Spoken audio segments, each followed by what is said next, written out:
مساء الخير، تحياتي لكم جميعا. انا حبيت امسي عليكم اصحابي واصدقائي.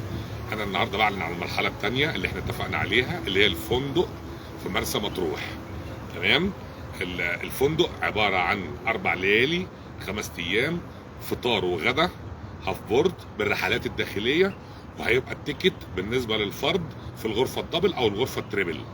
يعني حضرتك انت ومراتك هتاخد غرفه دبل، حضرتك انت عايز 3 يعني غرفه تريبل، هنتحاسب على الفرد، الحساب هيبقى على الفرد الواحد.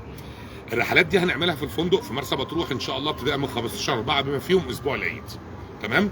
بكره ان شاء الله هنزل لكم تفاصيل الفندق، وهنزل لكم فيديو للفندق، وهنزل لكم كل التفاصيل والاسعار والمواعيد بتاعه الافواج.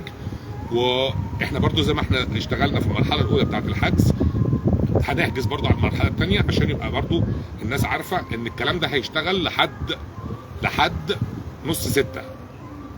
بعد نص 6 في نظام تاني خالص واسعار تانيه خالص. فاللي عايز يحجز معايا من دلوقتي بيحجز معايا من دلوقتي على الاسعار اللي انا هنزلها من بكره.